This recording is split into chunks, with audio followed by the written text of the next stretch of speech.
Bien, ¿me escuchan? Comenzamos. Una bienvenida al doctor Mario Herrera aquí con un grupo de SILACO en Barcelona cuando se eligió la nueva directiva.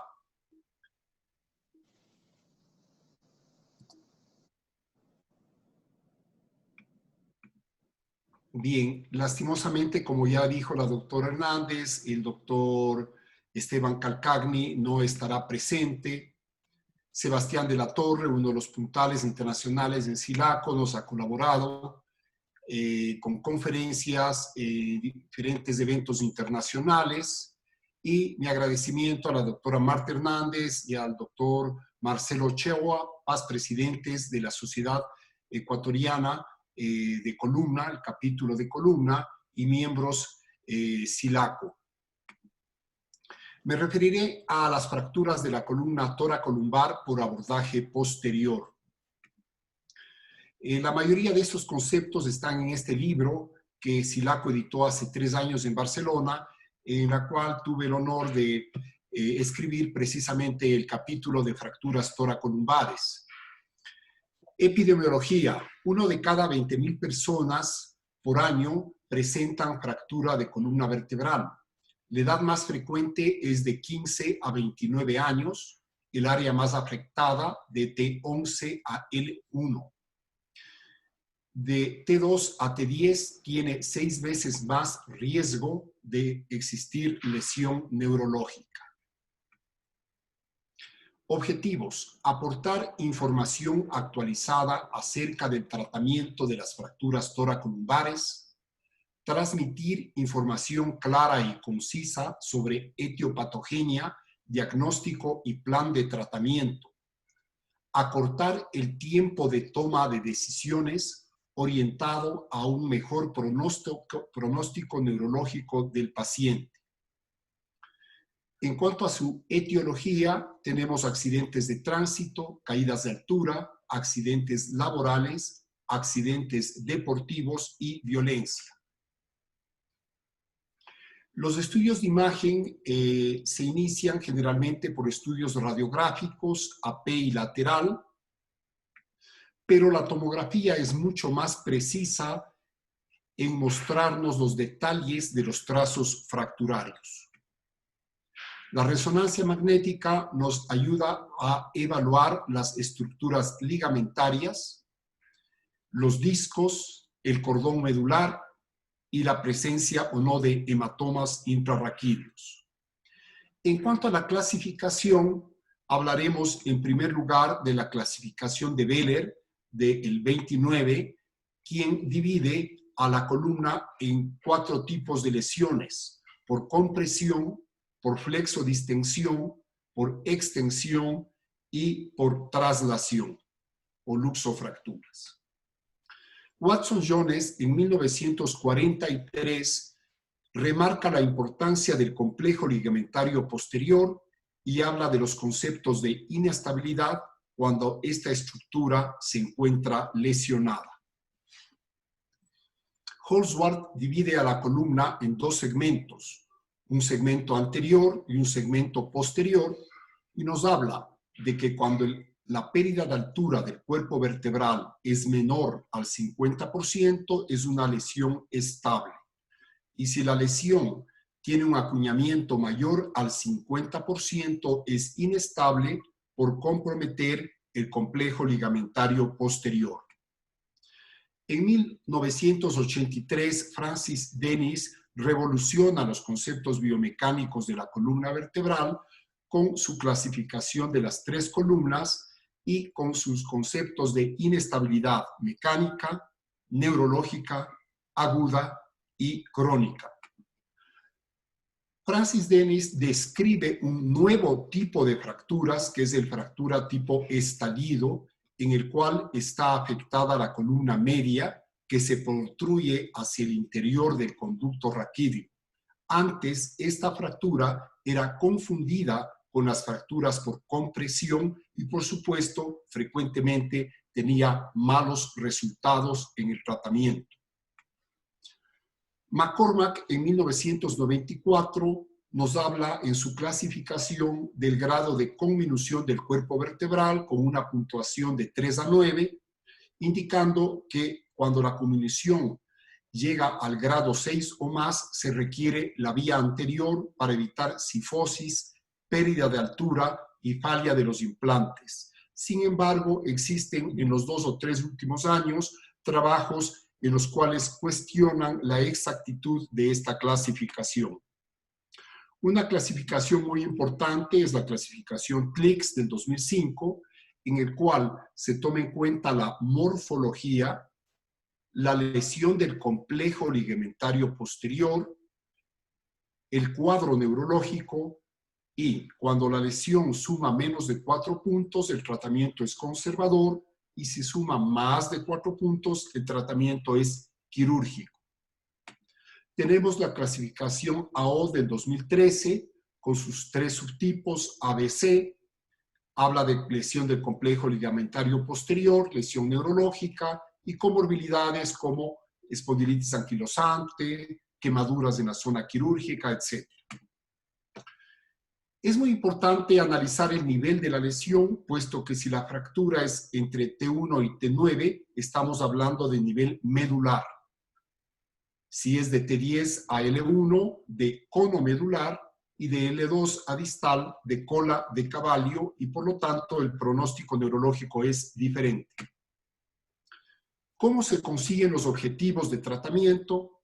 A través de una reducción, de una descompresión y de una estabilización de la fractura. Yo me referiré a los métodos de abordaje posterior, sin embargo, también hay métodos anteriores, posterolaterales y combinados.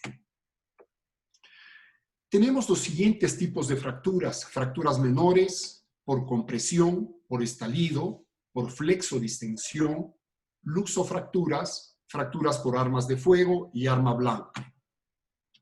Las fracturas menores, como por ejemplo de la apófisis transversa o de la espinosa, son estables, el neurológico es normal y el tratamiento es sintomático.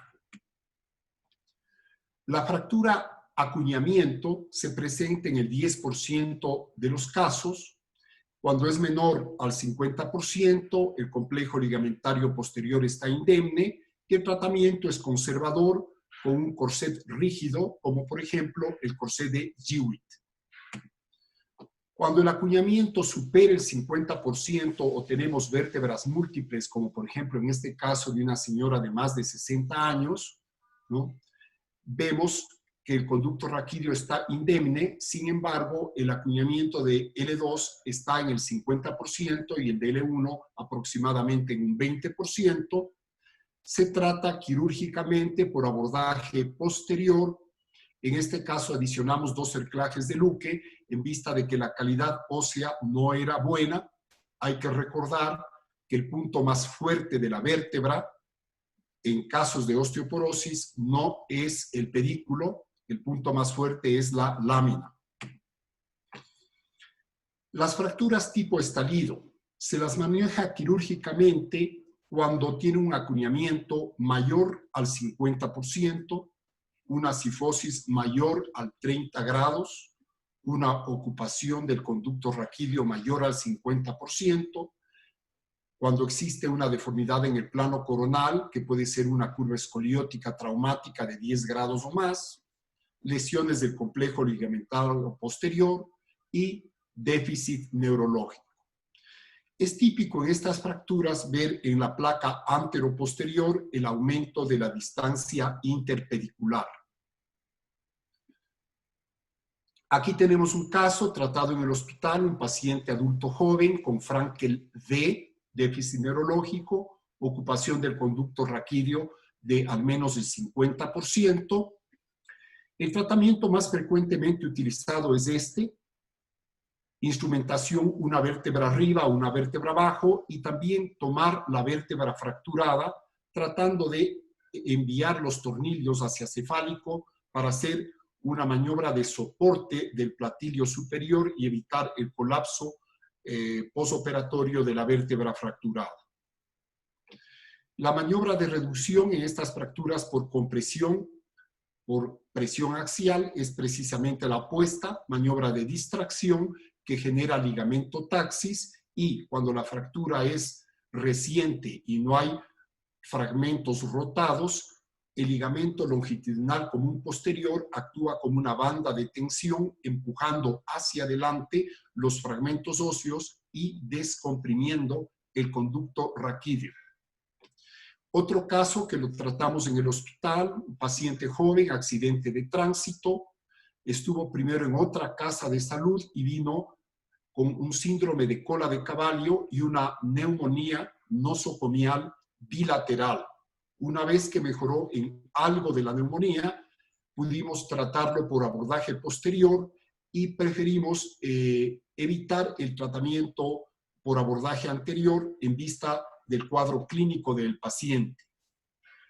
Encontramos que el ligamento longitudinal posterior estaba intacto y realizamos una instrumentación larga y una artrodesis corta, consiguiéndose una reducción anatómica de esta grave lesión.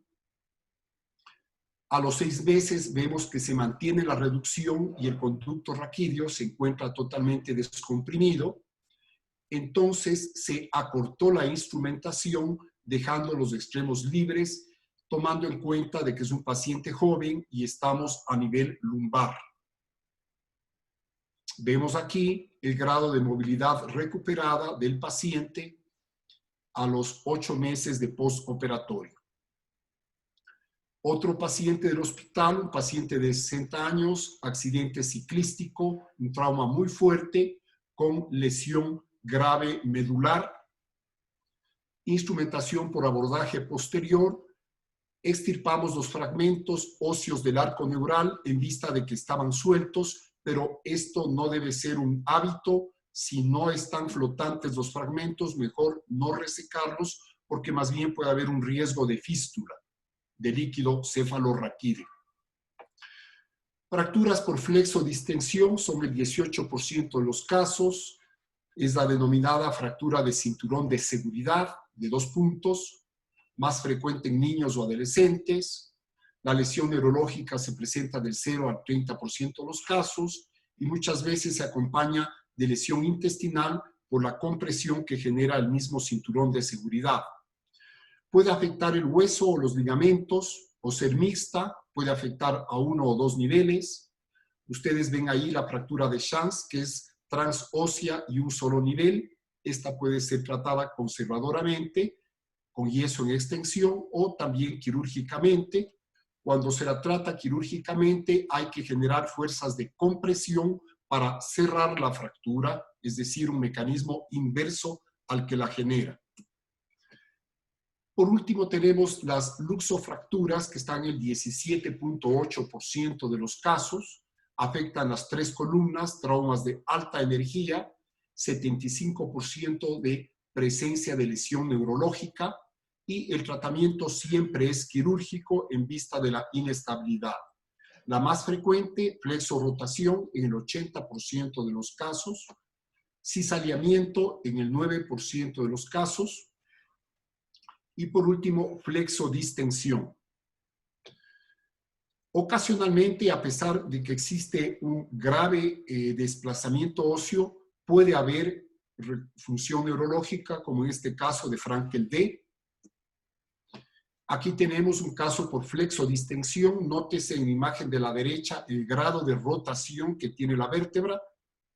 Lesión medular completa. Vemos el compromiso óseo del arco neural posterior. Se encontró lesión del saco dural. Vemos la sección medular.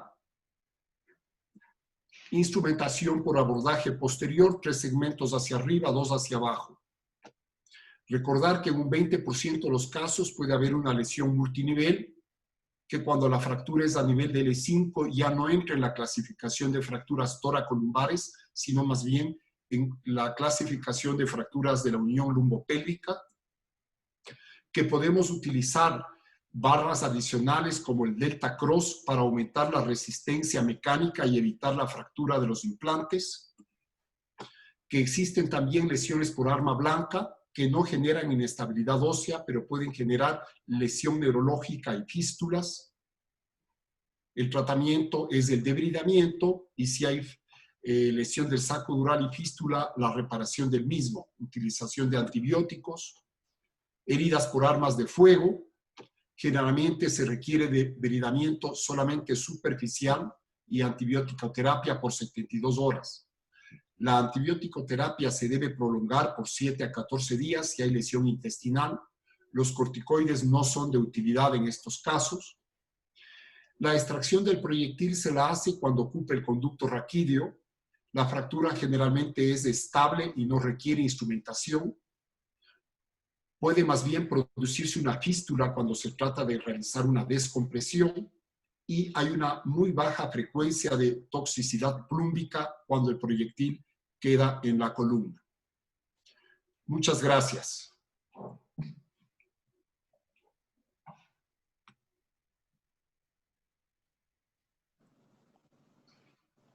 Creo que las preguntas dejamos al final, ¿les parece? Para que sigan las exposiciones, sería con Sebastián y luego con Mario, para que al final tengamos una bonita discusión. Perfecto. Entonces le invitamos a Sebastián. Muchas gracias, doctora Martita. Buenas tardes a todos. Una pequeña aclaración también, si es que quieren, los participantes ya saben que pueden ir poniendo preguntas en el chat para poder aprovechar la discusión al final de las charlas y poder ir leyendo las preguntas que están en el chat y así lo hacemos un poquito más rápido e interactivo al final. 5 segundos, déjenme compartir pantalla.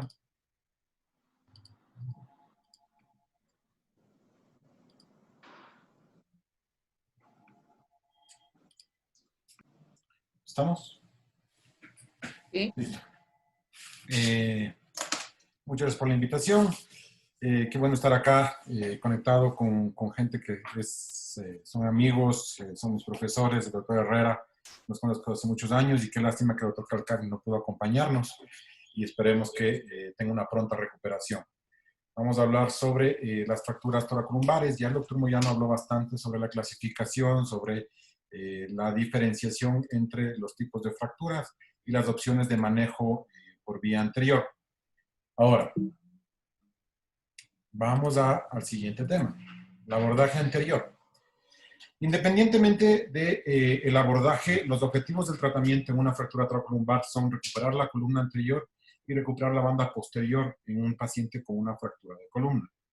Las indicaciones principales de un abordaje anterior son un paciente con déficit neurológico parcial o progresivo con compresión anterior, una fractura con mala reducción por abordaje posterior que podría tener un compromiso del 50% del canal medular, una pérdida de altura mayor al 50%, una gran conminución de cuerpo vertebral, esto se ve principalmente en pacientes osteoporóticos, una cifosis segmentaria mayor a 30 grados o un paciente que tenga una evolución mayor a 4 días.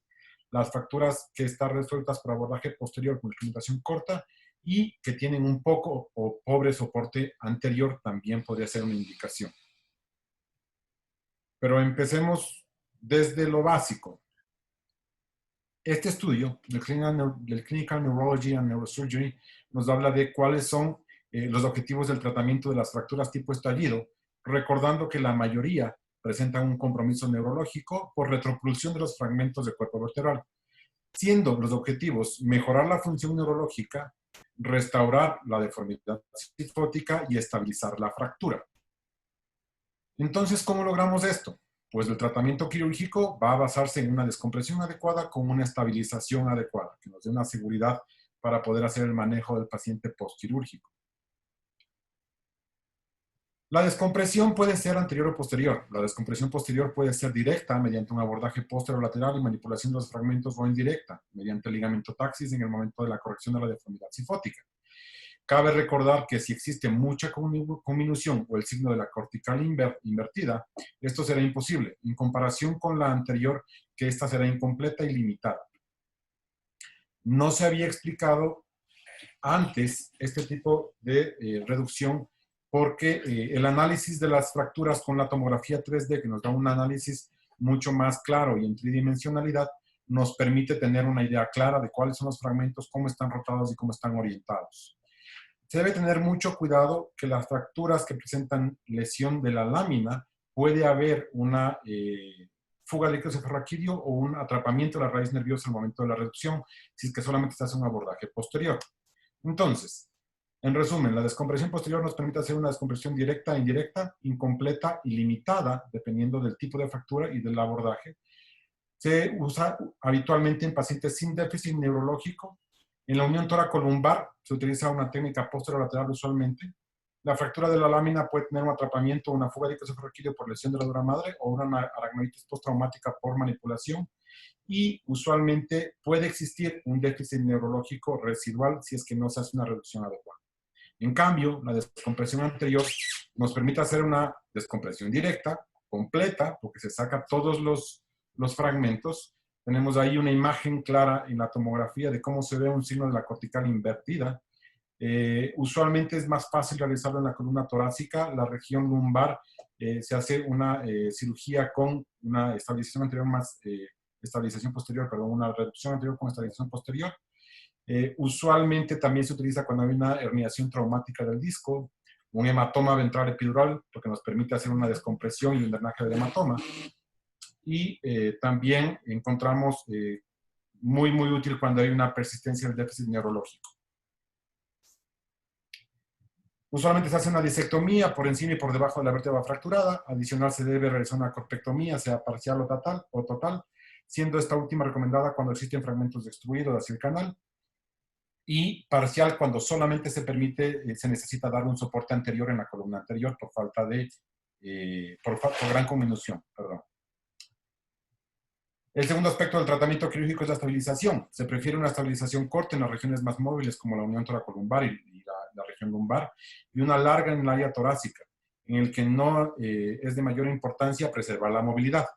La estabilidad del conducto es de suma importancia para que se produzca una eficaz consolidación o fusión del segmento. La instrumentación posterior es de preferencia se utiliza siempre en pacientes sin déficit neurológico cuando existe un daño del complejo disco ligamentario, aunque en este caso dejaría de ser una fractura tipo A. Comúnmente son instrumentaciones largas y si existiera un déficit neurológico residual, se debe añadir un abordaje anterior con uso de injerto óseo o de cajas. La estabilización anterior nos brinda una posibilidad de descompresión completa. Además de realizar segmentos cortos, hacemos una descompresión, una corpectomía y una estabilización simplemente con la vértebra superior e inferior del segmento fracturado. Esto nos permite tener mayores segmentos móviles y esto nos permite tener una mayor movilidad, especialmente en la columna, en la región toracolumbar y en la región lumbar. ¿Cuáles son las ventajas de la vía anterior? La vía anterior nos permite tener una descompresión directa sobre el canal medular, una capacidad de reconstrucción adecuada de la columna anterior, un mínimo de niveles artrodesados y usualmente tenemos una mejor evolución por mecánica del paciente porque no hay una disfunción muscular paravertebral en la línea posterior. En cambio, en el abordaje anterior, ¿cuáles son las desventajas? Hay un alto índice de complicaciones vasculares y pulmonares y los cirujanos usualmente están menos familiarizados con esta técnica. Como ya hemos visto antes y vamos a escuchar que se repite permanentemente, ¿cuáles son los factores que determinan la necesidad de una vía anterior? El patrón de la fractura, el déficit neurológico, el grado de conminución, la lesión del complejo ligamentario posterior, si existen lesiones asociadas y la localización de la lesión. Tenemos un flujograma para poder decidir si es que tenemos que realizar un abordaje anterior o posterior, en donde tenemos una fractura por compresión anterior. Si es que tenemos lesión del complejo ligamentario posterior, si tenemos complejo ligamentario lesión, hacemos un abordaje combinado anterior-posterior. Si no hay lesión del complejo ligamentario, podemos hacer descompresión anterior más fusión. Si es que tenemos una fractura con compresión, si no hay compresión anterior, si es que hay compresión del ligamento, lesión del ligamento y el complejo ligamentario posterior, se ve si es que hay compromiso significante de la columna anterior. Si es que sí lo hay, vamos por un abordaje anterior y si es necesario se complementa con un posterior. Si es que no hay, usualmente lo que se hace es que se maneja con un abordaje posterior únicamente, o hay casos en los cuales, como estábamos conversando con el doctor Moyano, que se puede hacer un manejo simplemente dependiendo de la estabilidad, con corsets o con yesos. Dentro de la balanza de la decisión de abordaje anterior como abordaje posterior, ya tenemos claros cuáles son las indicaciones, cuáles son los casos en los que deberíamos utilizarlos, pero no es tan fácil y tan matemático como para tomar una decisión así de simple.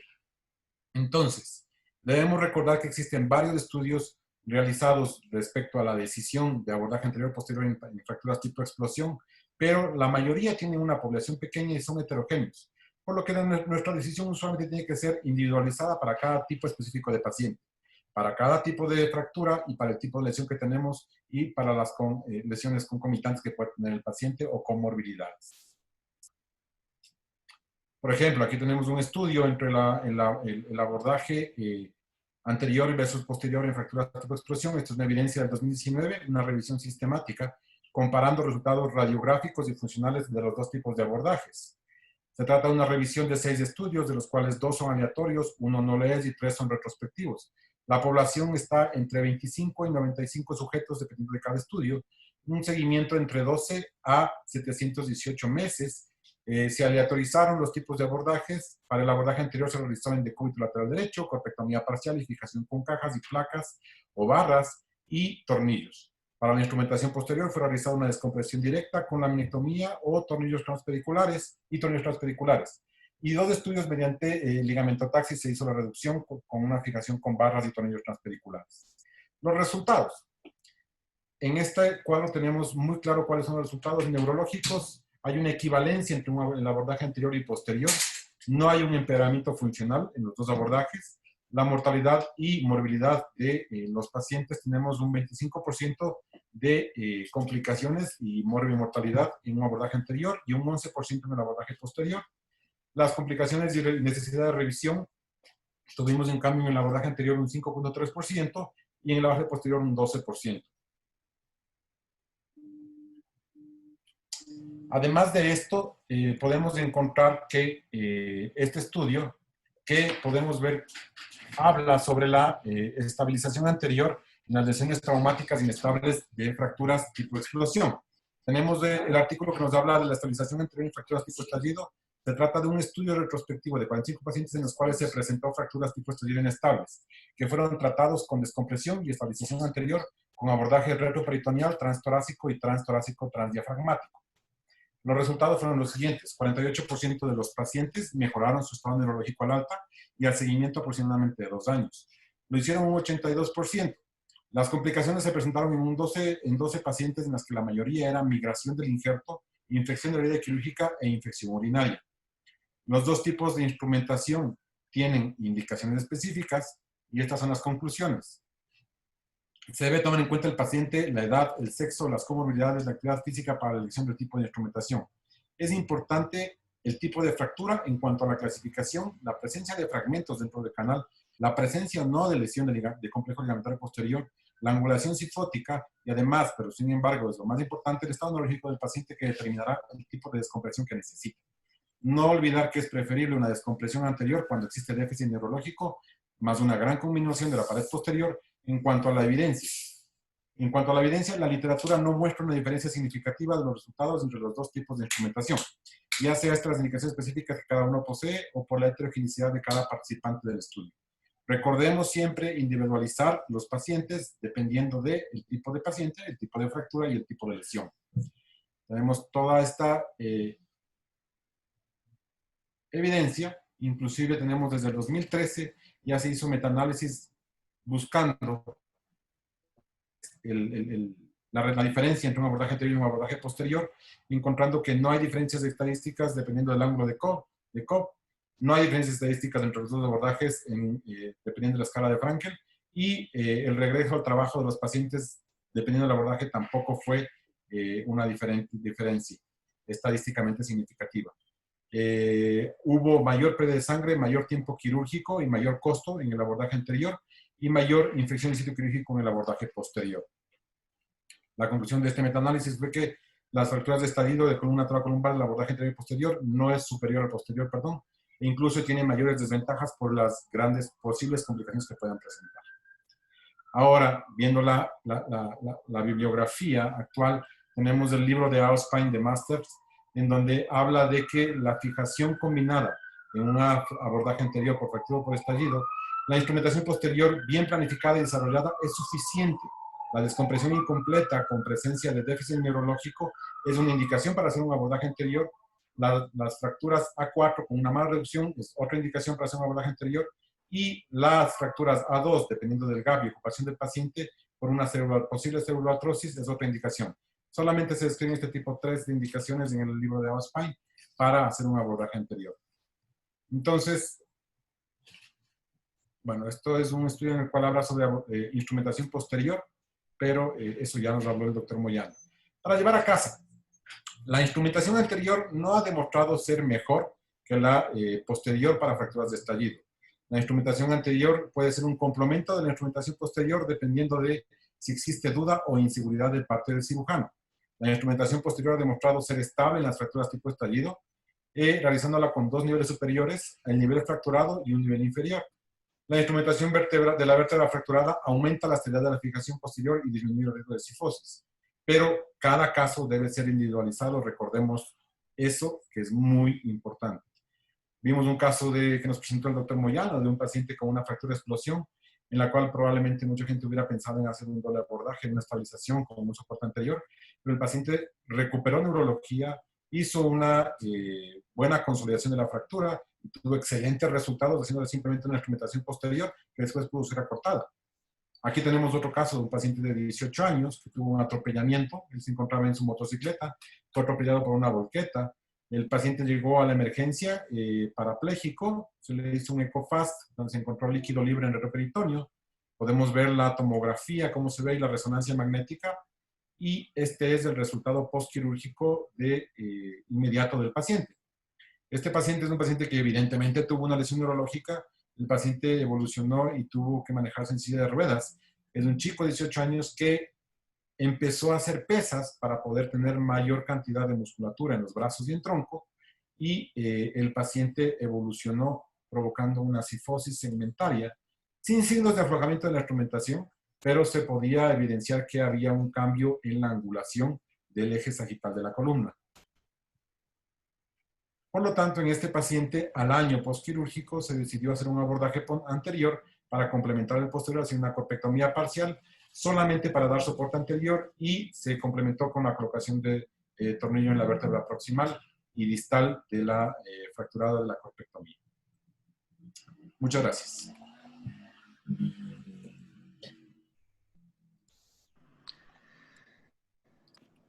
Gracias, Sebastián. Entonces, no se olviden que está abierta el tema de preguntas para, según la exposición de los conferencistas, puedan ir colocando sus preguntas y absolver luego de escucharle al doctor Mario Herrera en esta tercera parte su exposición. Adelante, Mario. Bueno, Marta, muchas gracias. De nuevo, muchas gracias por la invitación. Yo a Ecuador definitivamente lo llevo en el corazón, no solo por los grandes amigos que tengo allá, sino porque acá han rotado muchos de los muchos residentes aquí y fellows y realmente grandes amigos, y solo tengo buenos recuerdos. De hecho, por acá quería mostrarles lo que yo tengo en mi consultorio con mucho orgullo de miembro honorario del capítulo de columna de la CEDOT, y de verdad que es un orgullo completo y un honor estar con ustedes. Actualmente con nosotros está completando el fellow la doctora Abimael Bilbao, que muchos de ustedes la conocen, y pues ella resalta lo bueno de los ecuatorianos definitivamente. Así que de nuevo muchas gracias. Les comparto pantalla y les voy a hablar de algo que podría ser discutido, pero que definitivamente ofrece una gran alternativa para el manejo de estas fracturas que se estuvieron presentando por parte del doctor Moyano y el doctor de la Torre, y es el manejo mínimo invasivo de estas lesiones. Si uno ve los principios de la mínima invasión, a la final son los mismos que los que tienen una cirugía abierta. Hay que tener una adecuada alineación, evitar una deformidad postraumática, prevenir o mejorar una lesión neurológica y estabilizar la columna. Quizá cuando más se usaban estas técnicas mínimas invasivas era para hacer control del daño, es decir, pacientes que no toleraban una cirugía abierta, entonces ofrecía estas alternativas mínimas invasivas. Hoy se ha ido extendiendo estas alternativas a otros tipos de pacientes que pueden tolerar una cirugía abierta, pero que definitivamente les puede ir un poco mejor haciendo estas técnicas mínimas invasivas. Si nosotros nos ponemos a revisar, hicimos una revisión sistemática de la literatura, vemos artículos muy interesantes en donde las recomendaciones siguen siendo las mismas, lo que se ha mencionado. Uno es que la decisión de operar o no a un paciente depende si el paciente tiene compromiso neurológico o si tiene inestabilidad. Esas son las decisiones claras, es decir, las indicaciones claras son esas. Muchas de estos pacientes con fracturas, por ejemplo, o fracturas por estallido que no tengan compromiso neurológico ni tengan inestabilidad, van a ser susceptibles de manejo conservador. Pero hay muchas de estas lesiones que tienen, digamos, una inestabilidad mecánica, donde el compromiso del canal, como se ha mencionado, es más del 50%, una cifosis que es más del 30 grados. En esos pacientes, uno decide hacerles un manejo quirúrgico y el manejo quirúrgico puede ser un abordaje posterior, nada más, o un abordaje combinado con técnicas de aumentación, que es en lo que vienen ahora, digamos, las nuevas técnicas de mínima invasión. Este cuadro lo mostró muy bien Sebastián, y es que hay una decisión clara cuando uno va a operar pacientes con trauma o con fracturas de columna toracolumbar, y es el estado neurológico del paciente. Si el paciente tiene compromiso neurológico, si es completo, uno puede decidir de acuerdo al estado del paciente si lo opera o no. Es decir, un paciente puede tener lesión completa, pero puede estar en muy malas condiciones que no permiten un manejo quirúrgico y se va de un manejo conservador. Pero idealmente, si un paciente tiene lesión neurológica y mucho más cuando la lesión es incompleta, pues a ese paciente, como decimos acá, hay que correrle y definitivamente hay que hacerle un manejo quirúrgico. Si no tiene compromiso del complejo ligamentario posterior, como algunos ejemplos que mostró Sebastián, probablemente la mejor opción sea hacerle una vía anterior. Como él mencionaba, es mucho mejor la descompresión, uno puede ver directamente las estructuras neurales y puede hacer simplemente, si no tiene compromiso del complejo ligamentario posterior, una vía anterior y va a ser suficiente. Pero si tiene compromiso del complejo ligamentario posterior, entonces ahí decidimos hacer una vía posterior. Si tiene inestabilidad mecánica, así no tenga déficit neurológico, también tenemos que operar al paciente y usualmente vamos a hacer una vía posterior. A veces estas vías pueden ser combinadas con técnicas de aumentación, hacer vertebroplastias o hacer cifoplastias complementarias. Y uno diría, no, mire, pero lo que pasa es que las vertebroplastias y las cifoplastias, eso está para pacientes osteoporóticos. Eso no se usa para los pacientes con lesiones que llamamos traumáticas. Y miren los artículos cada vez más frecuentes sobre las combinaciones de fusiones cortas con estas técnicas de aumentación. Y esto es interesante porque nosotros sabemos muy bien que hay ciertas lesiones en donde, según McCormack, como lo vimos en la clasificación que nos mostró el doctor Moyano, hay una conminución severa, requieren sí o sí un soporte anterior, o requieren hacer una fijación 2 niveles por arriba, 2 niveles por abajo, por lo menos, para que no haya falla del componente anterior. En estos casos, cada vez está más en boga el uso de técnicas combinadas con cifoplastias, que si es en pacientes de edad, pues se hace con cemento clásico, que nosotros utilizamos, el cemento óseo, o si es en pacientes jóvenes, con algo que sea mucho más, que tenga más propiedades histológicas, que es el fosfato cálcico. Esto cada vez se publica más. ¿Por qué mínimo invasiva? Sabemos muy bien pues, las desventajas de lo que se llama la enfermedad de la fusión, el daño de los tejidos, el daño de la parte muscular y de las articulaciones adyacentes. Entonces, la mínima invasión definitivamente ofrece una buena alternativa para manejar estas complicaciones, pero además un tiempo de recuperación más rápido y menor sangrado y menores complicaciones en mediano y corto plazo. Menor sangrado, definitivamente demostrado, y menor infección. En estudios se ha demostrado que cuando uno hace fijación de un nivel, pueda que la tasa de infección haciendo técnicas mínimas invasivas versus abiertas sea la misma. Pero cuando uno hace más de 2 niveles, sí hay una disminución del 7 a más o menos al 5% de tasa de infección.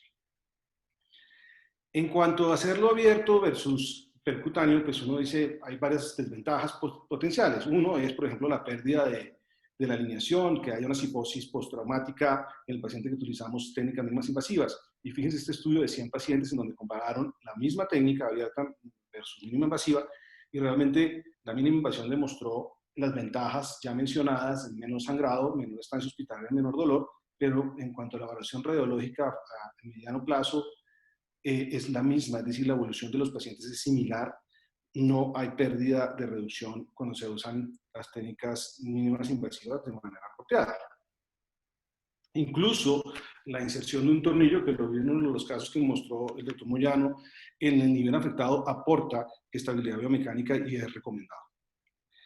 Hacer fusión versus no fusión. Hay lesiones que claramente hay que hacer fusión. Si hablamos de lesiones tipo C, lesiones tipo B, excepto la lesión de Chance, hay que hacer fusión. Hay que hacer fusión. Pero en lesiones tipo A3, A4, en donde no hay compromiso del complejo ligamentario posterior, no hay que hacer fusión. Los metaanálisis muestran que no hay un beneficio clínico o radiológico de realizar fusión en estas fracturas por estallido y que no va a incidir esto en que haya o no haya falla de la instrumentación. Yo personalmente fusionaba siempre y digamos que simplemente he dejado de hacerlo porque puede ser suficiente para que consolide la fractura en una adecuada posición. Se describió bien la técnica anterior ahora por parte del doctor de la Torre, en donde definitivamente tiene una indicación, diría yo, casi absoluta, que es cuando hay una fractura por estallido, sin compromiso del complejo ligamentario posterior, ahí lo ideal es hacer una vía anterior, sin duda. Hay muchas maneras de hacer la mini open, los que hacemos de vez en cuando abordajes extremolaterales para hacer artrodesis, pues sabemos que es una técnica que es buena, pero que puede tener complicaciones potenciales severas, es decir, para evitar hacer unas cirugías muy amplias, estas técnicas se pueden utilizar, pero son técnicamente difíciles. Y puede tener complicaciones, obviamente, como derrame epidural, motoras, aflojamiento, etcétera, pero se pueden hacer perfectamente y particularmente en pacientes obesos. Nosotros utilizamos para este tipo de fracturas, estoy hablando a 3 a 4 fracturas por estallido sin compromiso neurológico, esta técnica percutánea. Utilizamos la inserción de los tornillos con la técnica de verdadera AP, que básicamente se hace una vez reducida la fractura o parte de la reducción de la fractura con la posición del paciente, pues determinamos con el fluoroscopio el sitio de inserción de los tornillos, que es 1 centímetro lateral a donde nosotros vemos el pedículo. Tenemos que tener una muy buena visión de los pedículos, de las espinosas, ver que está centrado perfectamente nuestro paciente y ahí entonces podemos efectivamente hacer la técnica. Para esta técnica se requiere obviamente una buena visión fluoroscópica pues esto está muy bien descrito en la literatura, en diferentes talleres, es cómo se hace la inserción de la aguja de Yamshiri, que usualmente es cortante para que sea mucho más segura. En el lado izquierdo ustedes lo pueden ver, se hace hacia las 9 del reloj y en el lado derecho hacia las 3 y más o menos 10 a 15 grados de angulación medial, tratando de obviamente no pasar o no llegar a acercarnos a la cortical medial para evitar estar dentro del canal y posteriormente pues hacemos una secuencia bastante clara de inserción del tornillo pedicular, la guía, hay que tener mucho cuidado obviamente al insertar la guía básicamente nos sirve hasta cuando utilizamos la tarraja hasta la mitad del cuerpo, del resto debe retirarse precisamente para evitar el avance de la guía con consecuencias catastróficas y posteriormente inserción del tornillo y se puede insertar la barra de manera percutánea y ustedes ven que hay ciertos dispositivos que le permiten hacer todas las maniobras que uno quiera de fijación de uno de los lados, posteriormente distracción. Idealmente se debe hacer estas maniobras de ligamentotaxis con tornillos monoaxiales, para aquellos que estamos acostumbrados a que hacemos fracturas, sabemos la ventaja que tienen un potencial de corrección a estos tornillos, así que se hacen con tornillos monoaxiales. Y fíjense, definitivamente está demostrado que la estabilización temprana en politrauma es quizá el único factor que es cirujano dependiente que puede mejorar el compromiso respiratorio de estos pacientes. Entonces tiene un beneficio grande el hacer estas técnicas percutáneas, particularmente en estos pacientes. Las técnicas de aumentación, cuando combinamos Las técnicas de aumentación claramente estaban descritas para fracturas por osteoporosis. Realmente utilizar estas técnicas como manejo único de estas lesiones traumáticas no es lo recomendado. Siempre se debe hacer de manera complementaria a fijaciones con tornillos percutáneos, es lo ideal. ¿Sí? Esteban nos iba a hablar de estas fracturas por osteoporosis, pero lo que yo les puedo decir es que realmente nosotros tenemos reservadas las hipoplastias, vertebroplastias, incluso el uso de estentoplastias, spine jack y demás, solo para fracturas por osteoporosis, no de manera única para fracturas traumáticas, para lesiones traumáticas. Para esas sí las combinamos con tornillos percutáneos. Y hay diferentes soportes en la literatura, estudios que muestran el beneficio de hacer estas técnicas combinadas porque permite que hagamos fijaciones más cortas o fijaciones cortas con un soporte anterior complementario sin necesidad de hacer una vía anterior. Entonces, este es el ejemplo de una paciente operada en pandemia, en donde esta paciente, pueden ver ustedes, pues una paciente que tiene obesidad, una fractura A3, y esta es el ejemplo que le estábamos mostrando de la reducción que uno logra y la cifoplastia complementaria con una adecuada alineación postoperatoria de esta paciente y un dolor postoperatorio que le permitió irse al otro día para su casa. Realmente, bueno, no las manejamos completamente ambulatorias, pero sí con una estancia muy corta intrahospitalaria. Esto está soportado en diferentes artículos de la literatura. Quise traerles este caso muy interesante, que tenemos recientemente también, y parecido a un caso que acaba de mostrar el doctor Moyano, de una fractura A3, algunos dirían A4, de L3, con una fractura A2 de L2. Y fíjense que este paciente, donde está señalada la flecha, tiene una espondilolistesis. Además, en el E4 L5, el paciente refiere pues, que él era asintomático de esta espondilolistesis. Si nosotros pensamos en la técnica que haríamos la gran mayoría en técnica abierta para este paciente, pues probablemente lo que le haríamos es una fijación desde L1 por lo menos hasta L5, ¿cierto? Para resolver esta lesión. Algunos incluso pensarían, de acuerdo al grado de combinación, eso pues está determinado, como lo mostraba el doctor de la Torre, de acuerdo a cómo se comporte esa vértebra, hacerle también una vía anterior complementaria. Algunos sí, otros probablemente no. Solo digan dos por arriba y dos por abajo.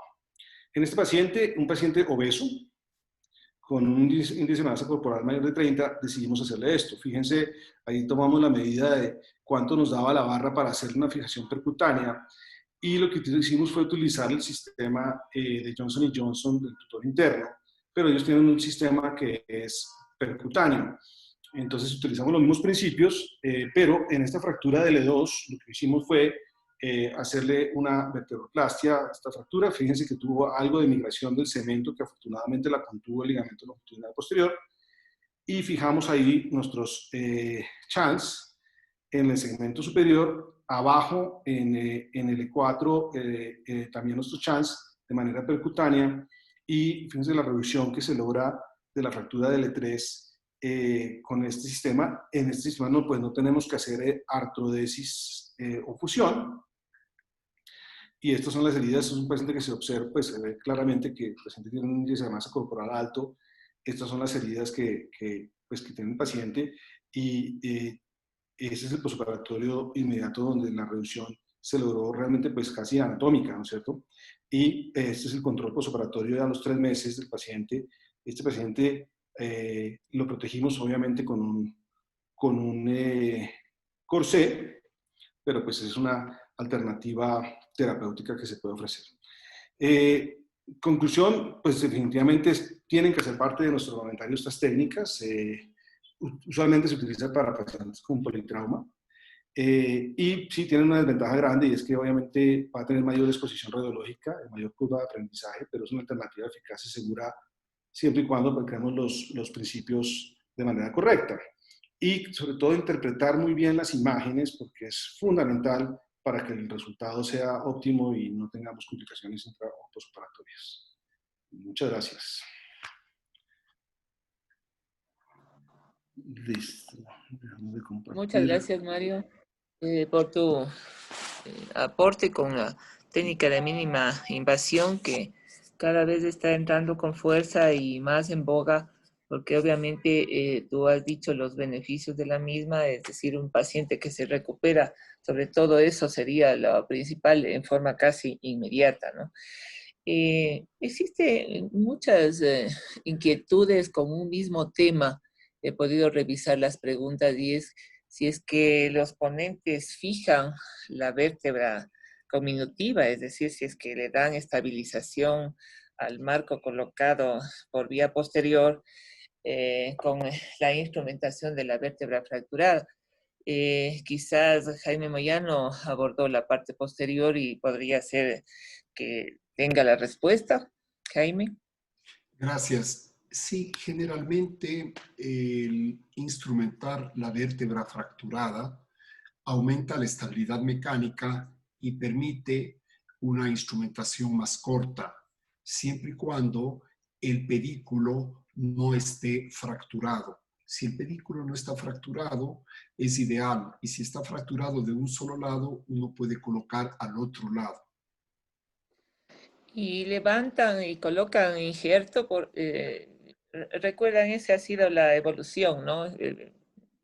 Colocaban después del tornillo, colocamos, pues, pero también hay la técnica del levantamiento con colocación de injerto autólogo en el sitio de la conminución para dar nivel a la vértebra fracturada.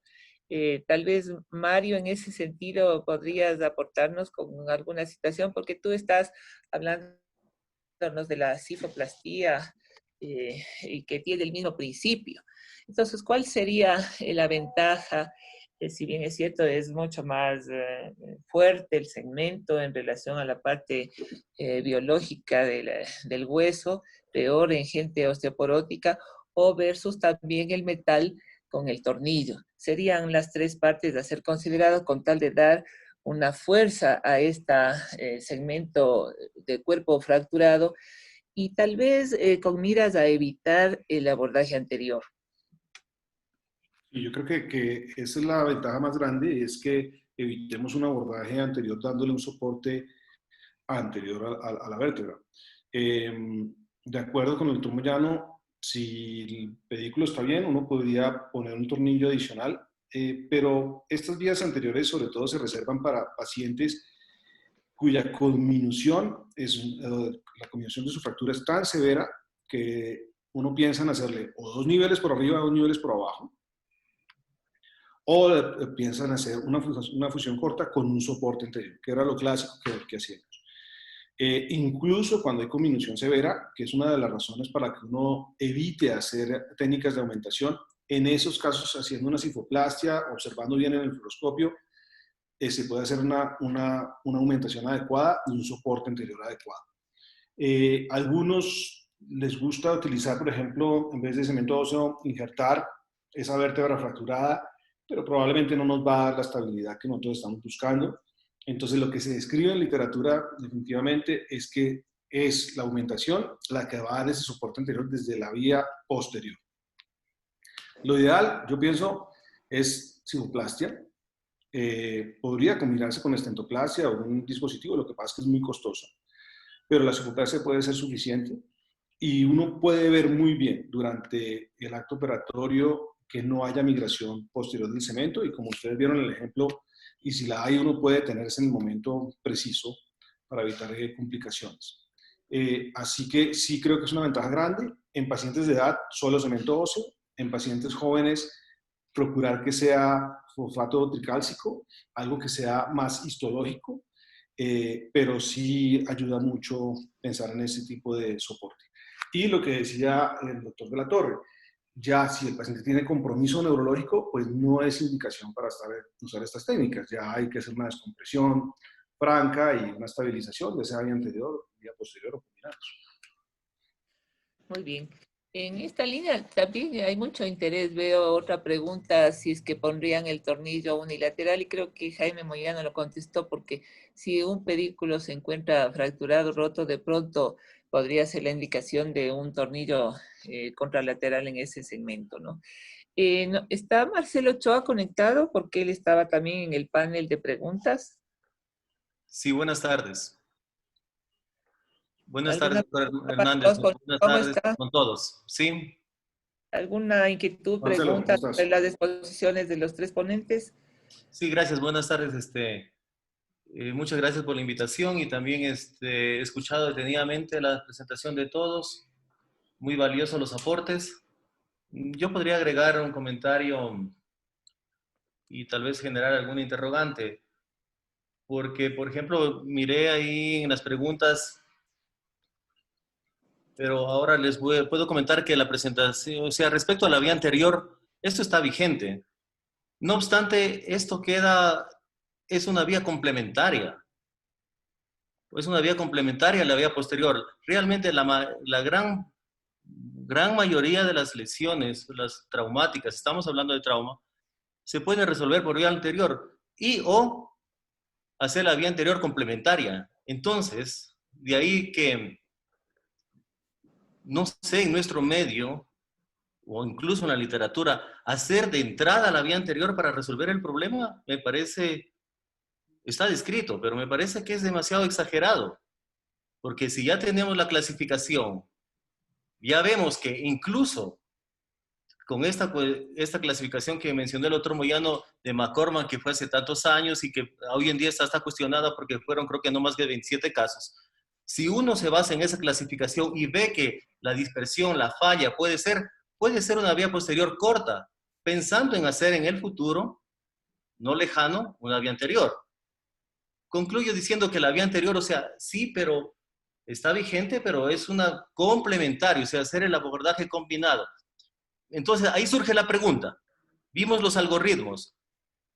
¿Quién se atreve a hacer una vía anterior de entrada? Yo pregunto, Mario, ten la bondad. Gracias, Marcelo.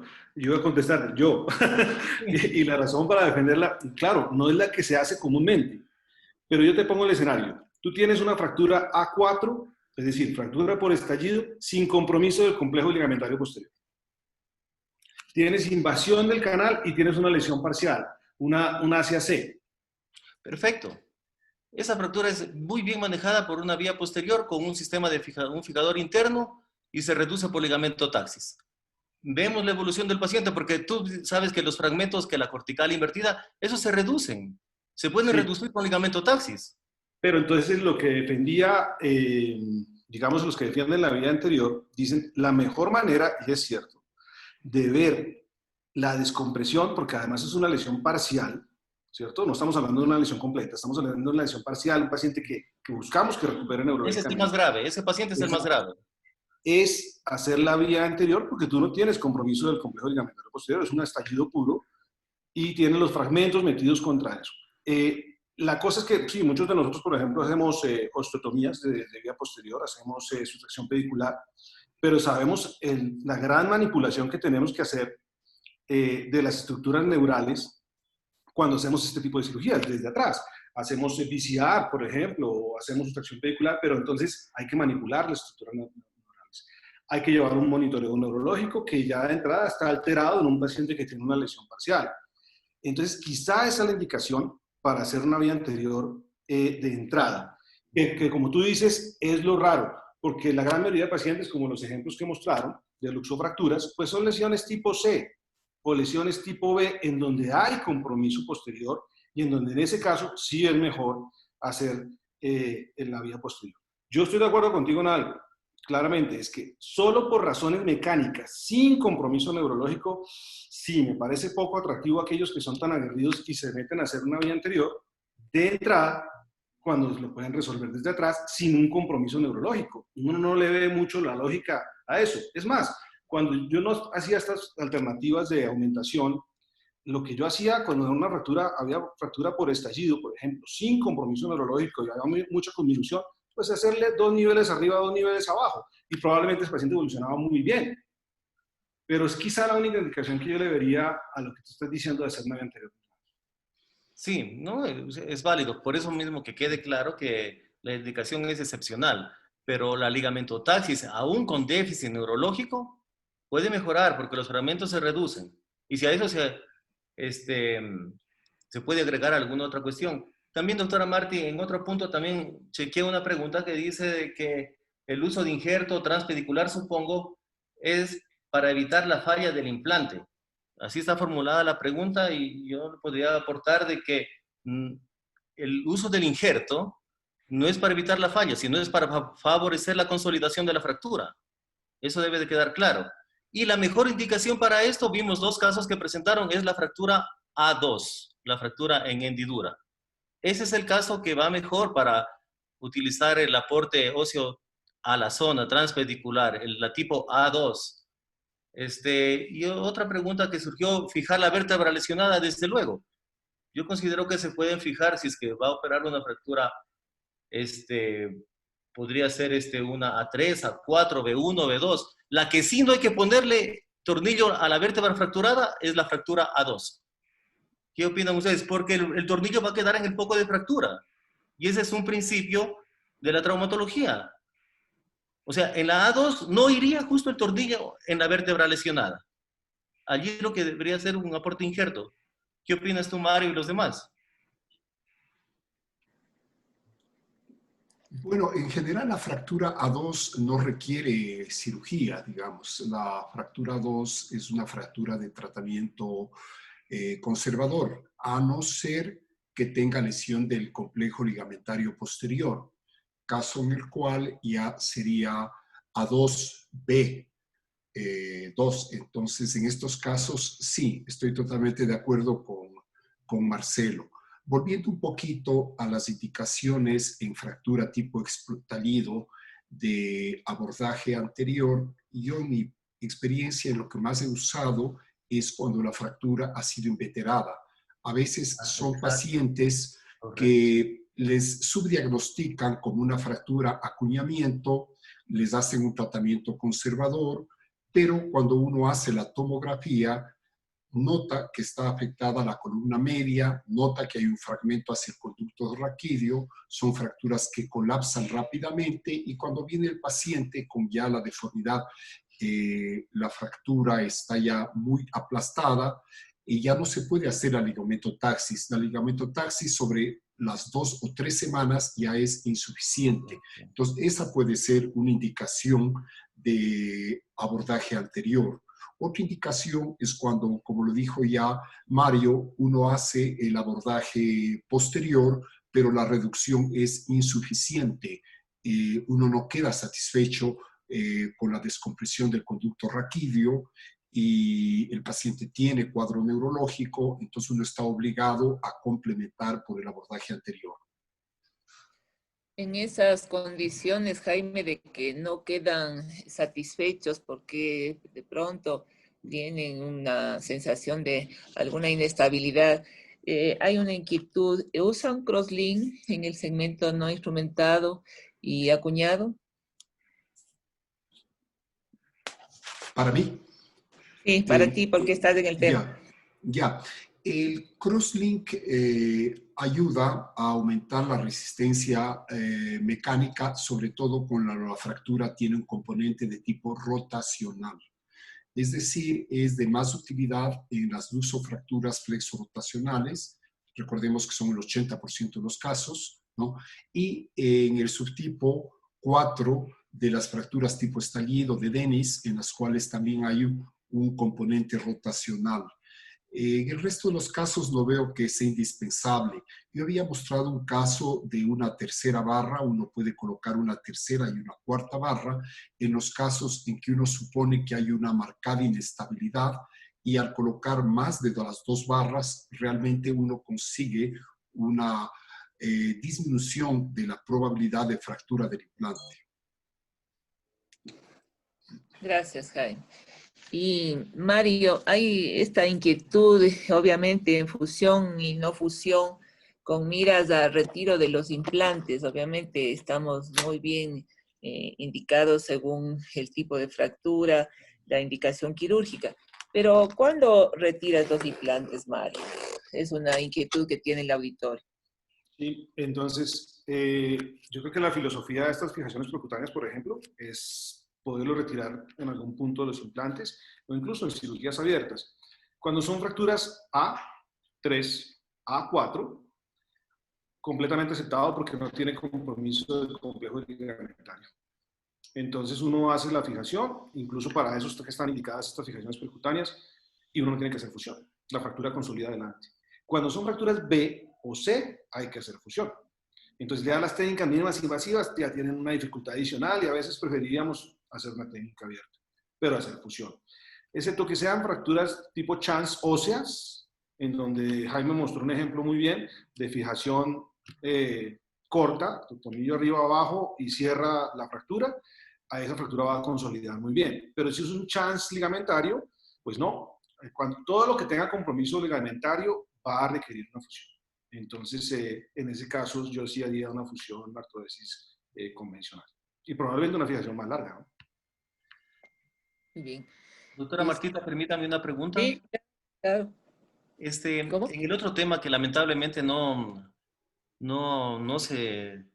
participó el colega de Argentina, ¿qué hay de nuevo? ¿Cómo están ustedes en Colombia? Yo no sé, acá mismo el doctor Moyano, Sebastián, ¿cómo están clasificando actualmente la fractura osteoporótica? Porque no es lo mismo la lesión osteoporótica a estas lesiones que acabamos de ver. Hay un último trabajo como un consenso de un grupo alemán que clasifica las fracturas osteoporóticas en 5 grupos. Seguramente ustedes lo han visto. ¿Qué les parece ese tipo de clasificación? Porque así se las recuerdo. La tipo A, la tipo 1 es como una fractura A1 nomás, que tal vez que solo se la detecta con resonancia magnética. La tipo 2, que solo la placa superior. La tipo 3, que está ya un poco acuñada. Pero la tipo 4 es la que entra ya, que incluso la vértebra se va aplanando, y la split, la A2. Y la tipo 5 son las lesiones del complejo posterior. ¿Qué opinión les merece, Sebastián, doctor Moyano, doctora Martita, esta clasificación de un grupo alemán que salió en 2018 para las fracturas osteoporóticas? ¿Será que nos basamos en esto o ya quedó de lado la clasificación anterior, que sabemos que la vértebra en cuña, en boca de pescado? Yo le estoy leyendo esta clasificación alemana, incluso da un patrón de cómo seguir el tratamiento, pero seamos un poco más concluyentes, un consenso, ¿sirve o no sirve? Su opinión. Mario. Sí, nosotros cada vez utilizamos más ese tipo de clasificaciones y, digamos, factores de riesgo para identificar esa fractura osteoporótica que va a terminar haciendo una vértebra plana y que va a terminar haciendo una cifosis importante y probablemente dolor y una complicación en nuestro paciente. Porque lo que pretendía este estudio alemán era determinar qué pacientes tenían mal pronóstico y qué pacientes iban a terminar con dolor o una cifosis importante. Uno no lo puede predecir, pero básicamente lo que dice el estudio a grosso modo es que aquellos pacientes que tienen la típica forma de fractura bicóncava, ¿sí?, de los dos platos, son aquellos pacientes que tienen más riesgo de terminar haciendo una cifosis secundaria a esta fractura. En esos pacientes es preferible hacer las técnicas de aumentación tempranamente. ¿Sí? Eso hasta ahora está como entrando. La gran mayoría de cirujanos aquí en Colombia prefieren ser muy conservadores con las fracturas por osteoporosis, mucho más por esta época. Muchas de las técnicas que se hacen de aumentación se hacen, por ejemplo, abiertas, ¿sí?, o complementarias a una instrumentación. Entonces dan mucha seguridad, pero a muchos les da temor hacer técnicas de vertebroplastia, particularmente por la migración tan grande que hay de cemento al canal. Entonces hacen técnicas de cifoplastia. El costo aquí en Colombia de una cifoplastia puede ser bastante alto, ¿sí? Puede ser por unos $3,000, $4,000 una cifoplastia, ¿sí? Entonces son pacientes que la mayoría prefiere esperar. Son pacientes que si tienen 80 años prefieren esperar. Pero lo que dice el estudio hay que tenerlo en cuenta. Porque sí, ese paciente con fractura bicóncava de los dos platos, ese hay que ponerle particular atención, porque ese paciente de pronto sí va a requerir hacerle algo. Hacerle una estentoplastia, hacerle una cifoplastia, hacerle una aumentación con vertebroplastia. Bueno, hay alguna cosa. Sebastián, ¿quieres aportar algo con las fracturas osteoporóticas? Estoy completamente de acuerdo. La realidad es que normalmente siempre hay que tener mucho cuidado con las clasificaciones cuando están saliendo las clasificaciones. hay que esperar, ir viendo cómo va evolucionando. Estoy de acuerdo con lo que dijo el doctor Herrera. Acá también el costo de una cifoplastía y de una cifoplastía es muy, muy, muy elevado. Tuvimos hace 3 semanas, un caso en el cual me asombró el valor inclusive de una cifoplastía para poder realizarla de manera privada. Entonces hay que cogerlo muy con pinzas el poder realizarlo. La realidad es que yo no he hecho, sino hasta hace un año no había hecho muchas vertebroplastias o cifoplastías, básicamente por disponibilidad y por costo. Pero ahora nos está yendo bastante bien, estamos haciéndolas en las fracturas que amerita realmente. Estamos haciendo cifoplastías con balón y con llenado de cemento, y vertebroplastias en los casos en los cuales, por ejemplo, un caso que tuvimos hace una semana, una paciente que ya estaba instrumentada con una fractura acuñamiento, que estaba instrumentada de T11 hasta L3 y una fractura de L4. El segmento de abajo de la instrumentación se colocó cemento, se dio una estabilidad anterior y la paciente evolucionó perfecto. Pero hay que manejar muy, muy, muy con pinzas la decisión de cuándo realmente necesita ser intervenido y cuándo se puede manejar conservadoramente con un corset este tipo de pacientes. Creo que es la parte más difícil, no someterle al paciente a un procedimiento que es innecesario, tanto por costo como por riesgos. En realidad sí es un desafío, ¿no? Las fracturas en pacientes osteoporóticos. Y no solamente el grupo alemán ha sacado esta clasificación nueva, Alex Baccaro también ya lo publicó, su inquietud, sus variantes a la publicación original de todas las fracturas de toracolumbares iniciales que presentó. La pregunta es, Jaime, en estas fracturas multinivel, con acuñamientos progresivos en estas pacientes, con un aumento de CIFOS, por ejemplo, a nivel toracolumbar, en fin, ¿te sirven a ti antes de tomar una decisión si es que la paciente ha estado con tratamiento de resortivos o solamente vas directo al trauma o las adiciones? Bien, en las fracturas multinivel y en general uno debe dividir en los pacientes que tienen buena calidad ósea y mala calidad ósea, ¿no? En los pacientes en que tienen mala calidad ósea vendría el problema. ¿Qué hacemos, no? Frecuentemente, si hacemos una técnica estándar, vamos a tener problemas de aflojamiento de los implantes o colapso del cuerpo vertebral, fracturado osteoporótico, sobre todo si es, como lo dijo Mario, bicóncavo, y puede dar una afección tipo Kuhlmann. Pero lo que yo manejo es de la siguiente manera. Yo me apoyo mucho en los cerclajes sublaminares para complementar la instrumentación. Ocasionalmente también en el extremo proximal coloco ganchos y no tornillos para que no exista una transición muy fuerte entre segmento rígido y segmento móvil, para evitar que vaya a fracturarse la vértebra inmediata superior. Y sí, yo creo que en los pacientes con osteoporosis, a más de estas medidas, también a veces se puede colocar un gancho, o sea, colocar tornillo en la vértebra distal, más gancho infralaminar en la misma vértebra distal, que da más estabilidad. Pero sí, yo creo que en estos casos de osteoporosis, el utilizar el cemento transoperatorio es una gran ventaja que disminuye riesgos, no solamente en la vértebra fracturada, muchas veces en los extremos e incluso en el segmento adyacente. Si vemos que es una paciente con cifosis y le hemos instrumentado, lo más probable es que nos va a hacer una fractura del segmento adyacente, y ya en la misma cirugía es bueno inyectar cemento en la vértebra inmediata superior para evitar la falla del segmento adyacente. ¿Alguna cosa adicional ya para salir de las fracturas osteoporóticas, Mario? ¿Algún tip, alguna situación que tú nos quieras compartir? ¿Te refieres a tips sobre manejo de las fracturas osteoporóticas? Sí. Sí, uno es cuando se hace la aumentación, yo prefiero los dispositivos que tienen cifoplastia, definitivamente. Te abre un buen espacio para hacer la inyección de cemento. Cuando se va a hacer la inyección de cemento, hay que hacerlo lento. Los dispositivos traen unas bombas especiales. Digamos, a algunas personas les gustaba hacerlo solo con jeringa, porque es mucho más rápido, y hay que esperar que el cemento se frague un poquito. No hay que dejarlo. Estos son cementos de fraguado lento, pero además no se calientan igual que el cemento óseo que utilizamos en cadera, por ejemplo.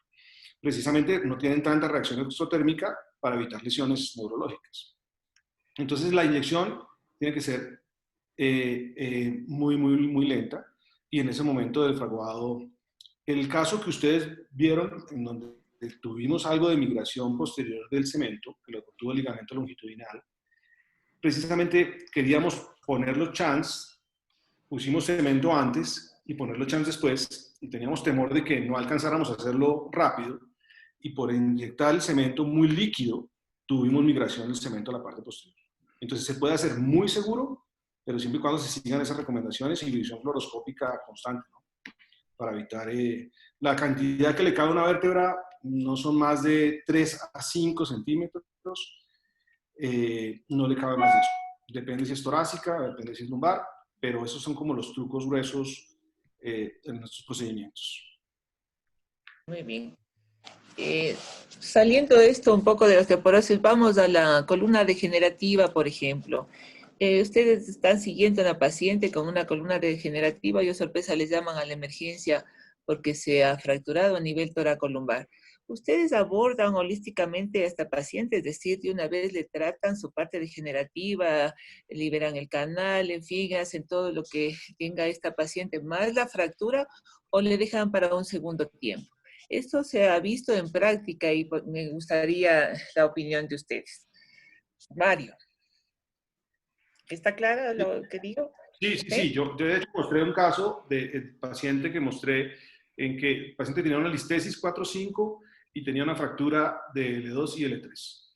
Entonces pensábamos, bueno, vamos a resolverle todo de una vez a este paciente, y la respuesta es no. Hay muchos pacientes que son asintomáticos y tienen estas lesiones. Frecuentemente lo vemos, por ejemplo, con listesis y lisis L5 o listesis L5C1, lesiones ísmicas, en que se confunden, ¿no? Muy frecuentemente los médicos de urgencias preguntan, doctor, ¿y eso es por la lesión, por la caída del paciente? No, obviamente no. Y así estén adyacentes, como el ejemplo que mostré, no hacemos sino manejo de la fractura. ¿Qué es lo que se debe hacer?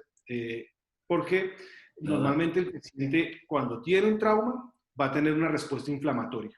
Va a tener todas estas ventanas que nosotros conocemos muy bien de inmunosupresión. Es decir, estamos sometiendo al paciente a un doble riesgo, porque una lesión traumática va a generar una respuesta inflamatoria en el paciente.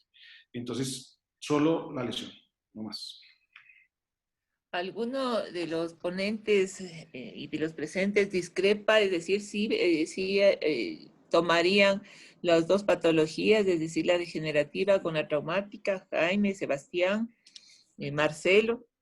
Yo normalmente me mantengo en el hecho de que hay que individualizar cada paciente, pero sí estoy de acuerdo con lo que dice Mario. La verdad es que normalmente cuando entramos a quirófano en una lesión traumática nos encargamos de la fractura y no más. Digo normalmente, porque al principio sí cometí un par de veces ese error de entrar a hacer la fractura y aprovechar para estabilizar una listesis en un segmento inferior. Y recuerdo el consejo que me dio la doctora Martita cuando tuve ese caso. Y la verdad es que... Que no solo Mario, sino la doctora Hernández también. Sí. Pero la verdad es que ese paciente específicamente se complicó. Se infectó la herida, tuve problemas, a la final terminó saliendo bien. Pero desde ahí uno va aprendiendo, y la realidad es que después de eso, pues focalizado solamente en la lesión traumática, resolver el caso, y a la larga después ves que hay que hacer algo más. ¿Algo adicional, Jaime o Marcelo, en este tema? ¿Alguno ha tenido experiencia exitosa en tratar patologías al tiempo de un trauma? Yo trato generalmente aisladamente, yo individualizo. No he tenido el caso en que exactamente coincida, digamos, el problema degenerativo, que generalmente es de L4 a S1, con la fractura. Recordemos que las fracturas a ese nivel son infrecuentes, ¿no? Son bastante infrecuentes. No he tenido esa coincidencia y generalmente el proceso degenerativo no lo he tomado en cuenta. Hoy estamos hablando de toracolumbares y eso es lo habitual, tratar aisladamente. En cervical, cuando hay estenosis del conducto raquídeo, trauma cervical, síndrome del cordón central, ahí sería casos en los cuales, por estar a nivel medular, se recomienda, por ejemplo, resolver ambas cosas, pero en toracolumbar no. Lo propio, igual, aportaría de que, no, pues en ese caso si hay un hallazgo radiográfico, porque este es un hallazgo, el paciente acudió por la lesión traumática, pero si hay un hallazgo de una patología degenerativa, pues no está indicado hacer una cirugía profiláctica, de ninguna manera. Hay que enfocarse en el tema del trauma, que per se ya es grave.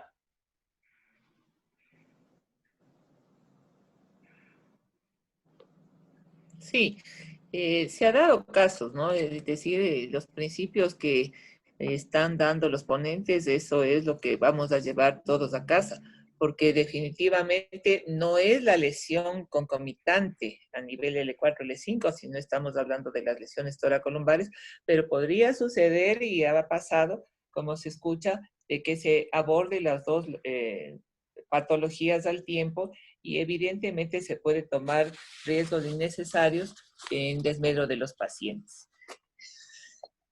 ¿Preguntas, Marcelo? Todavía tenemos un poquito de tiempo. Una pregunta para todos, ¿no? Pero principalmente a Mario, que hace un par de años me parece que estuvo en Quito, aquí en el Congreso, en el Hotel Suizo, y nos dio una presentación de los potenciales. Estos casos que suelen ser, yo en lo personal, perdónenme que lo mencione, el paciente que tiene daño neurológico completo, no hay mayor drama. Pero el incompleto y la lesión es a nivel de T4, T5. O perdón, el otro caso, que el paciente está indemne y tiene una lesión tipo C o tipo B.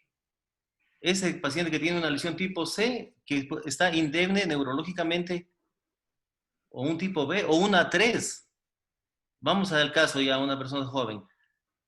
¿Tú nos recomiendas en esos pacientes indemnes, que es grave, que es difícil, utilizar rutinariamente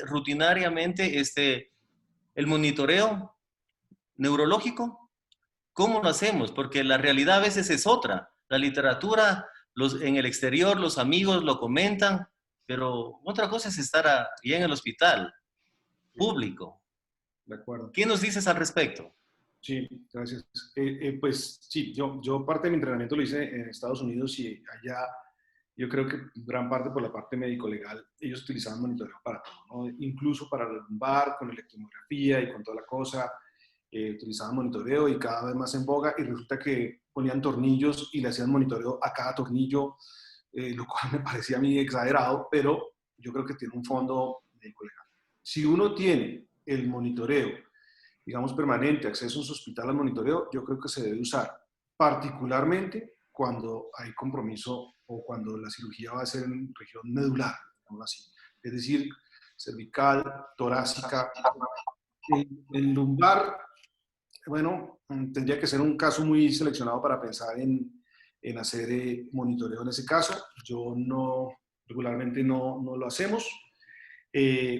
Si el paciente está indemne, con más veras, hay que hacer el monitoreo. Si el paciente requiere algún tipo de reducción, maniobra, sí hay que hacer ese monitoreo definitivamente.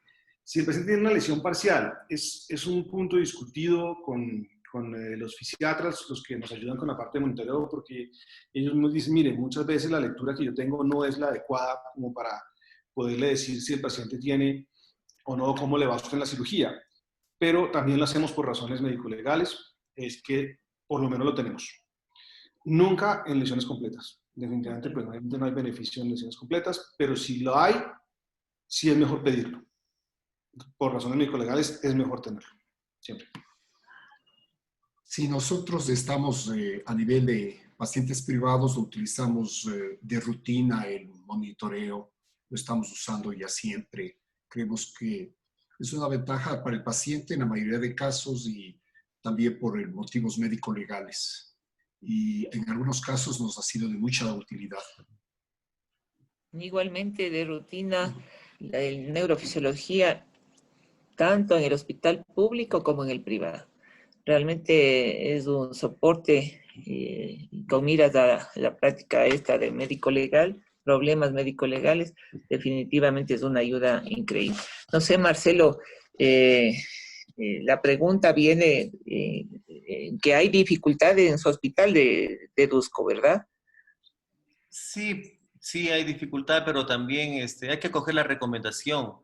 Si yo el último paciente de trauma creo que operé en el Hospital Metropolitano fue en febrero, enero, febrero, y un joven, 19 años, en una lesión tipo C. No creo que alcanzamos a presentar en el staff el caso, pero utilicé el monitoreo porque el paciente estaba indemne, lesión tipo C, indemne. Entonces, obviamente surge el temor de la colocación de los tornillos. En ese caso, por ejemplo, pues para evitar estresarme más, pues utilicé los ganchos, ¿no? En la parte, una instrumentación híbrida, porque a nivel de T4, y ustedes les consta el trabajo que hice de la medición de los tornillos, en ese segmento en T3 son los tornillos muy, muy pequeños. Entonces hay que, la prolijidad de pasar el tornillo que esté bien, es minucioso, es preciso. Pero claro, para, al mismo tiempo, pues sí sí me sirvió, digo, el monitoreo. Yo creo que en esos casos que están en la lesión incompleta y hay que instrumentar en el segmento que el doctor Moyano nos indicó, la médula, obviamente es imprescindible. ¿Por qué no hacerlo? ¿No es cierto? Hay que hacerlo, definitivamente. Por mi Hay parte, en el sector público, sí, sí, Sebastián. no tenemos disponibilidad de monitoreo, excepto en patología degenerativa, en deformidades. En trauma no tenemos la posibilidad de utilizarlo, y todas las cirugías que hacemos en el sector público las hacemos sin monitoreo, pero en el privado todo hacemos con monitoreo por protocolo, también por seguridad y por médico legal. Claro que es una pena porque no debería haber diferencia entre lo público y lo privado, definitivamente. Hay una inquietud quizás final, volviendo a esto del abordaje anterior, dicen, a través de solamente el abordaje posterior, ¿por qué no hacer un abordaje anterior colocando mallas, en fin? Y de esta forma se evita un abordaje anterior, sino hacer fusión 360 grados por abordaje posterior. Mario. Se puede. Nosotros lo hacemos sobre todo en lesiones tumorales, por ejemplo. Pero o sea, técnicamente es más difícil. El riesgo neurológico es mayor. Son cirugías que además son de un sangrado importante. Aquí cada vez toma más fuerza el hacer cirugías, por ejemplo, en 2 tiempos, cuando el paciente sangra de manera importante, particularmente en deformidades. Entonces, sí se puede, pero cuando uno hace, por ejemplo, una resección corporal en una deformidad es diferente. Porque usualmente en la deformidad, pues uno tiene el lado de la convexidad, tiene la vértebra, la está viendo de frente. En estos casos, en donde uno no tiene ningún tipo de deformidad sino cifosis, abordar desde atrás es difícil. Cuando uno lo hace en torácico, uno lo puede hacer porque puede ligar la raíz nerviosa sin problema. Obviamente en lumbar no lo puede hacer. Entonces le agrega, digamos, una dificultad técnica importante. Entonces mucha gente prefiere estar más tranquilo y hacer estos abordajes anteriores y hacerlo en 2 tiempos. Y probablemente con eso el paciente va bastante bien. Incluso se lo he visto a las personas que están acostumbradas a hacer deformidades, en que en trauma prefieren ser un poco más precavidos y no hacerla toda de una vez. Por la inestabilidad que estás, Jaime. Sí. Sí, coincido con Mario. Yo utilizo el abordaje posterolateral para resolver todo por una sola incisión en patología oncológica y frecuentemente en patología congénita, donde trato de resecar una hemivértebra. Pero en fracturas no. En fracturas yo pienso que el 98% de los casos los manejo por abordaje posterior y el 2% de los casos en que me veo con la necesidad de hacer un abordaje anterior, los hago en 2 tiempos, ¿no? Prefiero el abordaje anterior. Solamente con fines de enseñanza, me gustaría unas palabritas sobre los protocolos nazis, porque vemos una serie de participantes que están atentos a lo que ustedes nos comunican. Nosotros ya lo sabemos sobre todo lo que pasó históricamente de los protocolos nazis, pero me gustaría que lo expongan, lo abordan, Mario, en Colombia. El uso del corticoide en trauma se abandonó, lo utilizan a veces. ¿Cómo están ustedes allá? Sí, nosotros realmente no lo hemos querido abandonar del todo. Hay una revisión reciente del grupo que se dedica a esto y ellos pues concluían que tiene beneficios particularmente en pacientes que tienen lesiones parciales, obviamente que no tengan contraindicación del uso de corticoides, como lesiones abiertas, pacientes que sean menores de edad, por debajo de 14, 16 años, ellos tienen el concepto de que no se puede usar, en mujeres embarazadas tampoco, o pacientes que tengan algún tipo de inmunosupresión. Y entonces lo que recomendaban era utilizar pues las dosis usuales de metilprednisolona, que pues si ustedes ven son dosis que son inmensas, son como decimos acá, dosis para caballo. Entonces, uno pone al paciente en un estado de inmunosupresión en que es un factor de riesgo muy grande para que el paciente se infecte y finalmente fallezca de una sepsis. Y por eso, pues realmente somos precavidos con el uso de los corticoides. Entonces, ¿qué hacemos realmente ahora? En lesiones completas, nunca. En lesiones parciales, realmente nosotros no estamos aplicando el protocolo estrictamente de metilprednisolona, como está escrito, 30 miligramos kilo dosis y después 5.3 miligramos kilo por 24 horas o 48 horas, dependiendo del tiempo que llegue el paciente lesionado, porque sabemos que es una dosis muy grande y estamos sometiendo un riesgo al paciente. Todo lo que hacemos es, manejamos el mismo esquema que de pronto no tiene mucho sustento, pero el mismo esquema que hacemos en pacientes con metástasis o lesiones tumorales que hacen déficit neurológico, que es utilizar la dexametasona. Entonces utilizamos dexametasona en dosis inicial de 10 miligramos, digamos en bolo, y luego 8 miligramos cada 8 horas, durante el tiempo en que se va a intervenir el paciente, siempre y cuando no tenga ninguna contraindicación. Esto es un poco empírico, se basa mucho en lo que se ha visto en pacientes con lesiones tumorales. Pero una lesión tumoral que hace un déficit neurológico es diferente a una lesión traumática. La lesión traumática, todos sabemos que el impacto inicial o la lesión primaria depende de este grado de lesión que tuvo el paciente, el mecanismo de trauma, digamos así. Y que su pronóstico depende mucho de eso. Y quizá lo único que se ha visto que tiene evidencia definitivamente es la intervención temprana de los pacientes. Incluso en pacientes que tengan lesiones con Asia A, se ha visto que la cirugía temprana, ojalá entre las primeras 24 o 48 horas, es el factor pronóstico principal para la recuperación del paciente.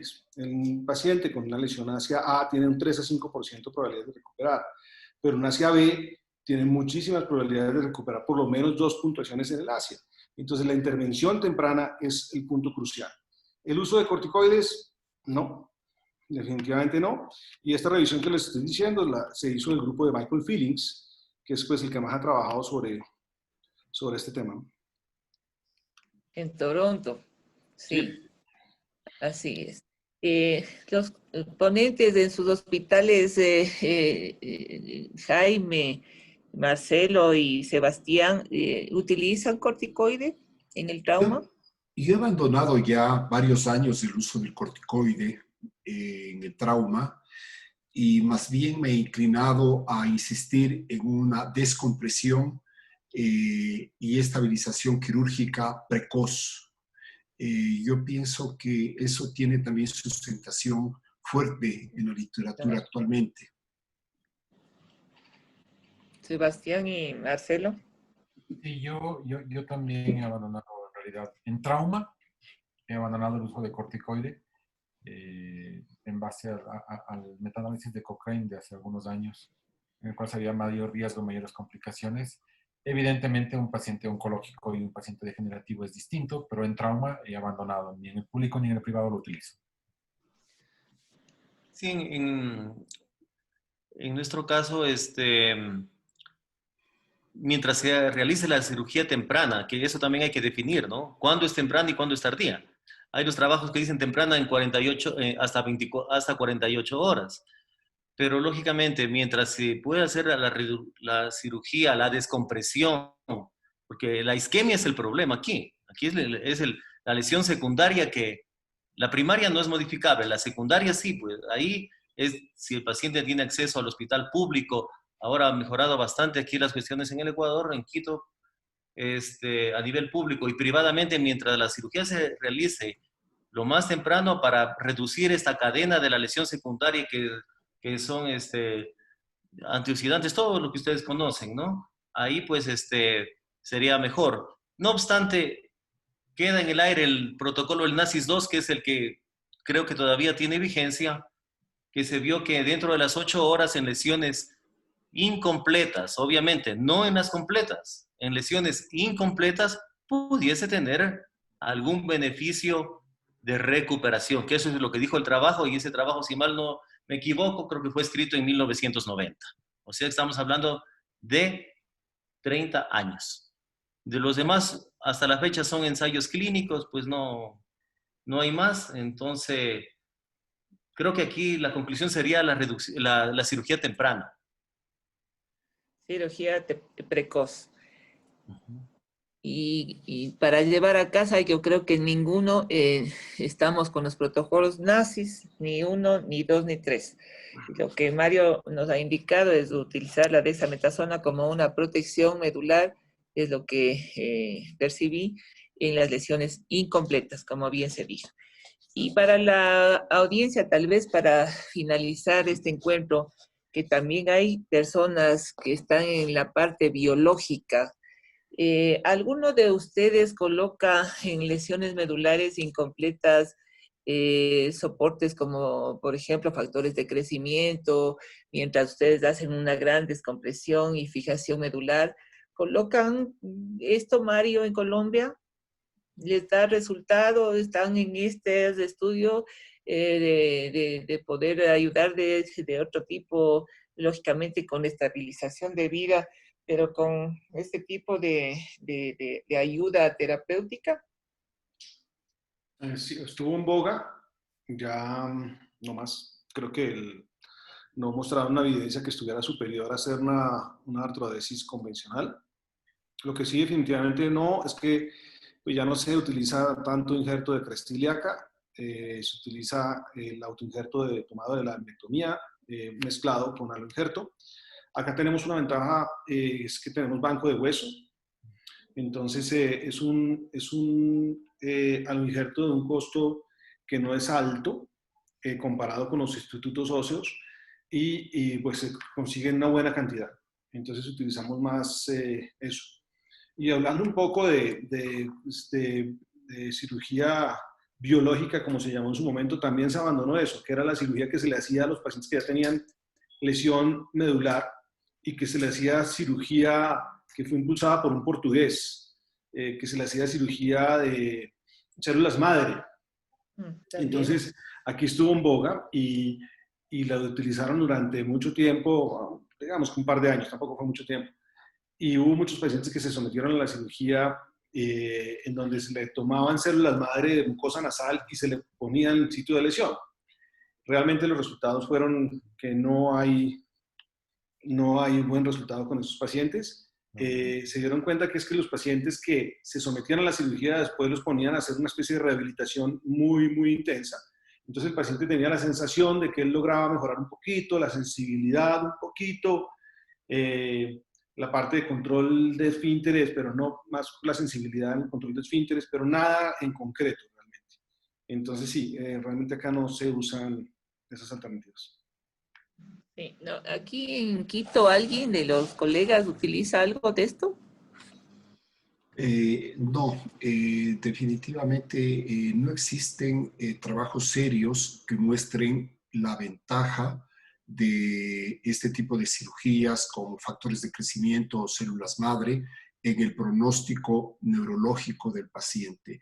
Y mientras no existan trabajos serios en ese sentido, pues yo me abstengo y nuestro grupo se abstiene de utilizar este tipo de procedimientos.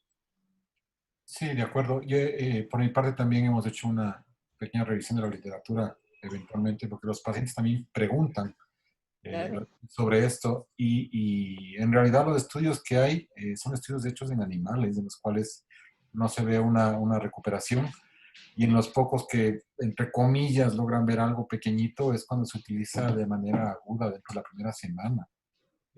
Células madre y no es solamente células madre, sino que son bajo un proceso de replicación genética, o sea, es un proceso súper complejo.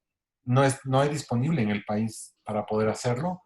Eventualmente escuché que alguien en Bogotá sí estaba haciendo un grupo intentando hacerlo, pero no hay resultados definitivos y la realidad es que no hay un resultado como para poder recomendarlo y para poder hacerlo, no.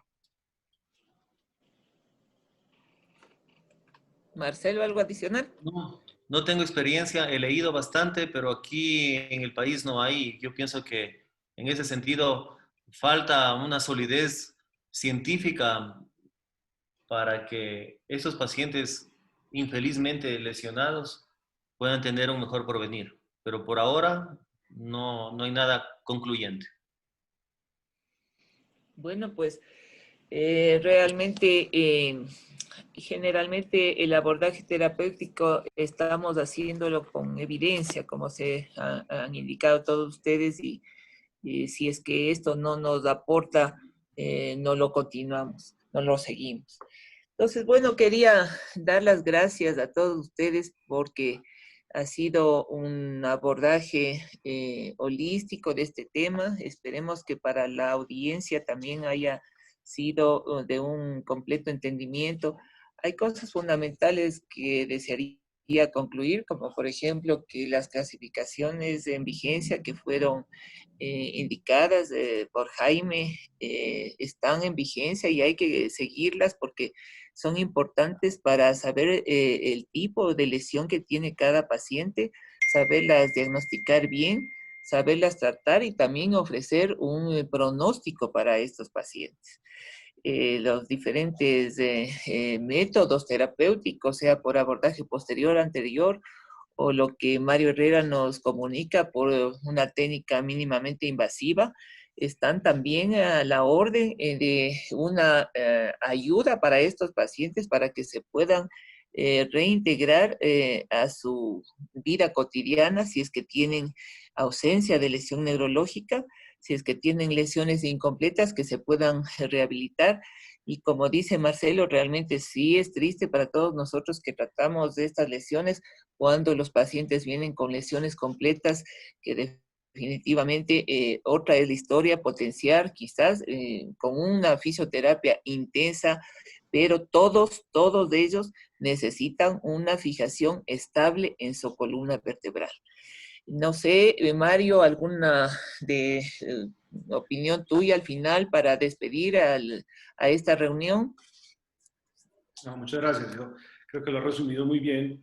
Y de nuevo quiero agradecerles de verdad por la invitación. Me hace muy feliz haber compartido con ustedes esta oportunidad. Muchas gracias. Gracias, Mario, Jaime, Sebastián, Marcelo, en fin, y al servicio de Gracias. ortopedia por darnos de este inicio de nuevo ciclo con el tema fracturas toracolumbares. Bueno, muchas gracias. Gracias a todos, Gracias. Mario, Marta, Marcelo, gracias. Marcelo, Fidel, muchas gracias. Gracias a todos. Cuídense.